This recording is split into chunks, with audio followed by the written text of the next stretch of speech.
It all started with a dare, as these things so often do. My friends and I were camping near Blackwood Forest, a place steeped in local folklore. The star of every ghost story was the old miller's cabin, a dilapidated structure swallowed by the woods, abandoned for nearly a century. The legend was simple. The old miller, a recluse named Silas, had vanished without a trace, and his spirit was said to guard the cabin, communicating through knocks.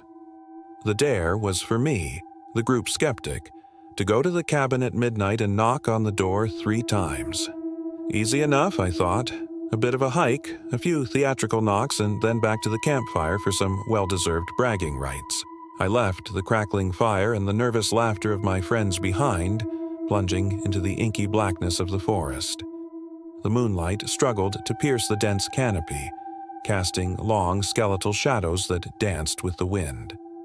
Every snapped twig under my boots sounded like a footstep behind me. The air grew colder, heavier, the deeper I went.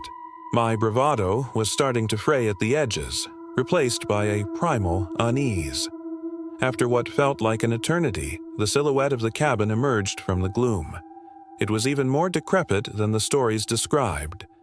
The roof sagged, the windows were dark, hollow eyes, and the whole structure seemed to be groaning under the weight of its own dark history. Standing on the rotted porch, I could hear my own heart thumping a frantic rhythm against my ribs. The silence out here was different. It wasn't just an absence of sound, it was a presence. A heavy, watchful silence that made the hairs on my arms stand up. I took a deep breath, the air tasting of damp earth and decay. "Here goes nothing," I muttered, my voice sounding small and foreign in the vast quiet. I raised my fist, the wood of the door feeling cold and strangely solid beneath my knuckles. I knocked. 1, 2, 3. The sound was loud, intrusive, echoing into the night before being swallowed by the woods. I waited. A minute passed. Nothing, just the sigh of the wind through the pines. A wave of relief washed over me. I chuckled, a little shakily. See? Just an old cabin. I turned to leave, my mission complete. But then it happened. From inside the cabin, a sound. A slow, deliberate knock, then another, and a third. It was the exact same rhythm I had used. Knock, knock, knock. My blood ran cold. It wasn't the wind. It wasn't an animal.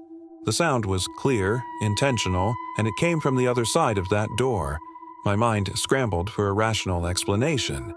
Maybe one of my friends had circled around to prank me. But how could they have gotten inside without making a sound? The windows were boarded up tight. I stood frozen on the porch, my feet rooted to the spot. I should have run.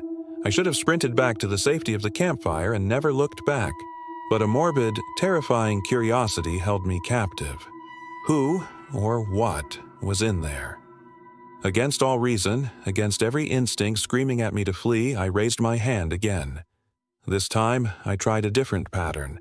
A quick double knock, a pause, then a single knock. Tap, tap, tap. The silence that followed was suffocating. I held my breath, listening so intently that my ears started to ring. And then, from the other side of the door, the reply came, perfectly mimicking my pattern. Tap, tap, tap. That's when true panic set in. This was a conversation. I was communicating with something inside that cabin. It was intelligent. It was listening. My skepticism had shattered into a million pieces, replaced by pure, unadulterated fear. I stumbled backward off the porch, my legs feeling like jelly. I didn't even look back as I crashed through the undergrowth, branches whipping at my face, the sound of my own ragged breaths filling the air. I could almost feel something watching me from those dark, empty windows. The memory of those echoing knocks was seared into my brain, a terrifying rhythm that played over and over. I burst back into the campsite, gasping for air, my face pale. My friends, seeing the genuine terror in my eyes, stopped laughing. Their playful prank had turned into something real and frightening. I tried to explain what happened, the words tumbling out in a panicked rush. The knocks, the mimicking rhythm. They tried to calm me down, suggesting it was my imagination, the wind, an echo. But I knew what I heard. It wasn't an echo. An echo doesn't wait for you to finish. An echo doesn't change its pattern to match yours. It was a response. It was a message. We packed up our gear in a frenzy, the once friendly forest now feeling hostile and menacing. We didn't spend the rest of the night there. We drove away as fast as we could, leaving Blackwood Forest and the miller's cabin in our rearview mirror. But I can't leave the memory behind. I've spent weeks trying to find a logical explanation, an acoustic anomaly, a person hiding inside, but nothing fits. Nothing explains the perfect intelligent mimicry, how it waited, listened, and then responded with such precision. It felt like a game, and I was the unwilling participant. Some people might think I'm crazy, and honestly, some days I wonder myself. But late at night, when the house is quiet, I can still hear it. That slow, deliberate rhythm. Knock, knock, knock. It's not just a memory anymore. Sometimes I'll be sitting in my living room and I'll hear a faint tapping from another room. Tap, tap, tap. It follows the patterns I hear in my head, the ones from that night. The legend said Silas's spirit communicates through knocks. It seems he found someone new to talk to. The question that haunts my every waking moment is, what is he trying to say? And what will happen when I finally understand? That night in the woods opened a door to something I can't explain, and I'm terrified it will never be closed. Some doors are better left unopened, and some knocks are better left unanswered.